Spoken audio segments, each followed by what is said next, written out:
Clemson missed the college football playoff last year for the first time since 2014. Can the Tigers get back to the top of the ACC and return to the college football playoff this year? I'm Steven Lasson. Let's preview the Clemson Tigers and see what's on tap for 2022. As I mentioned, last year, Clemson did not make the college football playoff, but the news wasn't all bad for Clemson. They finished 10-3, and in those three losses, they lost by 7 to eventual national champion Georgia. No shame in that. Lost in overtime to NC State in Raleigh, and lost to Pitt on the road by 10. Of course, Pitt, led by Kenny Pickett, won the ACC championship. So that last year was the 11 straight years that Clemson has won 10 or more games. The defense was outstanding, but offensive issues held this team back from winning the ACC once again. The offense is where we start this preview in 2022 for Clemson, because this will be the make or break portion for Clemson. They ranked last in the ACC in yards per play last season at 5.2, finished 9th in the ACC in scoring. You can also dive a little deeper and see where this team struggled. Third downs, red zone, also very few big plays, only 8 of 40 plus yards that ranked at the bottom of the ACC. There's a new offensive coordinator. Brandon Streeter was the quarterback coach last year. He's previously been an offensive coordinator at Liberty and Richmond. He's worked at Clemson since 2015. He will be taking over for Tony Elliott, who left to be the head coach at Virginia. Brandon Streeter, welcome to life in the ACC. It's a big-time job. Unfortunately, there are a lot of question marks with this group. It starts at the quarterback position. DJ Uiagalelei, 9 touchdowns, 10 interceptions. He's got to play better. He's shown flashes of this. You go back to the 2020 season, the start at Notre Dame. He can play a lot better. Improving his accuracy will be a priority this year. And if he doesn't, Clemson has a very capable starting option in true freshman Cade Klubnik.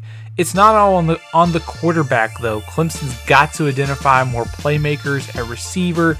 Justin Ross has gone to the NFL. They're counting on Bo Collins, Joseph Ngata to step up this year. Offensive line, 4 starters are back. Jordan McFadden is one of the top offensive linemen in the ACC, but this group was inconsistent and has got to play a lot better. On the positive side for Clemson's offense, no doubt about it, Will Shipley is one of the best running backs in the ACC. The backfield is a real strength going into this year. Speaking of strengths, Clemson's defense with 8 returning starters is no doubt about it one of the best in college football next season. We saw it last year, held opponents to 4.4 yards per play, 14.8 points a game. They could easily match or even exceed those numbers this year, but there is a little bit of change. Brent Venables, the longtime defensive coordinator, is off to be the head coach at Oklahoma. Wes Goodwin was promoted from an off-field role to be the defensive coordinator. Interesting that Goodwin, this is his first on-field role. He called the plays in the bowl game.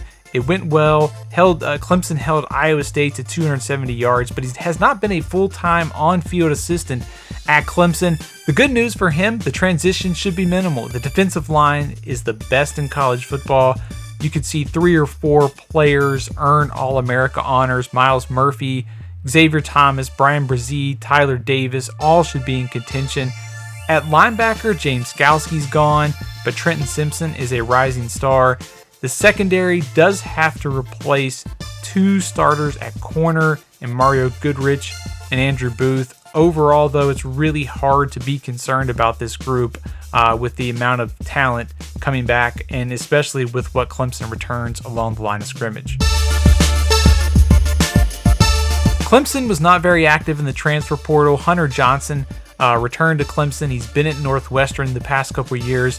He will be the 3rd quarterback, essentially, for the Tigers this year. Clemson could look to the portal for help along the offensive line, but overall, I don't expect Clemson to have many more additions through the transfer portal this offseason. The schedule is favorable. Clemson could be favored in 11 or all 12 of its games this year. The non-conference schedule is fairly light outside of a trip to Notre Dame, which will be one of their tougher matchups this season. They play at Wake Forest, Boston College, and Florida State.